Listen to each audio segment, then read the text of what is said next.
নমস্কার। তো আমরা বনবন্ধু পরিষদের তরফ থেকে এসেছি। আমরা বনবন্ধু পরিষদের অফিসে কার্যরত বা ওখানকারই কার্যকর্তারা। তো এখানে এসেছি আপনাদের গ্রামে এই একল বিদ্যালয়ের মাধ্যমে কীভাবে আপনাদের গ্রামে কাজ হচ্ছে বা বাচ্চারা এখানে শিক্ষা নিচ্ছে সেই বিষয় নিয়ে একটু কথা বলতে। তো প্রথমত আমি জানতে চাইবো যে আপনার নাম আর আপনি এই গ্রামের কী পদবি একটু আমাদের জানাবেন। আমার নাম সুকুমার পাল। এই কেচন্ডা গ্রামের একল বিদ্যালয়ের আমি গ্রাম প্রধান। আপনাদের গ্রামে কটা একল বিদ্যালয় চলছে আপনি জানেন? গ্রামে একটাই চলছে। গ্রামে একটাই চলছে একল গ্রামে। আমাদের এক একটা গ্রামে এক একটা করেই একল বিদ্যালয় থাকে।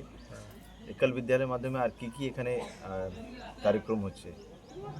বাচ্চারা তো পড়াশোনা করছেই, যারা আসছে, আর ছাড়া আর কি ধরনের এখানে একল বিদ্যালয়তে আর কি ধরনের আপনি কি দেখছেন? আমি আপনার তরফ থেকে একটু জানতে চাইছি যে আপনার কি ধরনের ভিউ, আপনি কীভাবে দেখছেন যে একল বিদ্যালয়ের মাধ্যমে কি কাজ হচ্ছে না হচ্ছে, বা একল বিদ্যালয় জরুরি, কতটা জরুরি, এটার বিষয়ে। একল বিদ্যালয় তো জরুরি। শিশুদের যে প্রথম পাঠটা হচ্ছে একল থেকেই হচ্ছে। আপনি বলতে চাইছেন প্রাথমিক শিক্ষা যেটা আছে শিশুদের, ওটা একল বিদ্যালয়ের মাধ্যমে? কয়েক বছর আগে আমার মেয়েও পড়তো এই বছর মাধ্যমিক। বাহ, ভালো। তো এই শিক্ষার জন্য বাচ্চারা প্রাথমিক শিক্ষা তো পাচ্ছেই, তাছাড়া যে সামাজিক কালচার, হ্যাঁ, সেগুলো শিখছে। যেরকম আমি একটু, যেহেতু আপনার মেয়ে পড়েছে, তো আমি একটু আপনাদের জিজ্ঞেস করবো যে কী ধরনের শিক্ষা?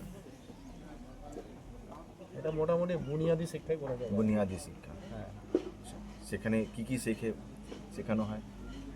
শেখানো হয় বলতে এমনিতে পড়াশোনা আছেই, তার সঙ্গে সঙ্গে যে সমস্ত আইন শৃঙ্খলা, নিয়ম শৃঙ্খলা যেগুলো আছে, পরিবার সম্পর্কে, বাবা মায়ের প্রতি ভক্তি, শ্রদ্ধা, গুরুজনদের প্রতি ভক্তি, এইসব সম্পর্কে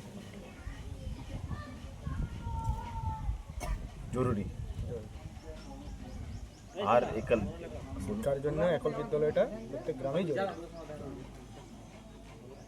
এই এই এই একল বিদ্যালয়ের মাধ্যমে আর কিভাবে আপনি একলকে চিনতেন এর আগে? আমি চিনেছি, এর কাছে আচার্য আছে যে গোস্বামী, তার কাছ থেকে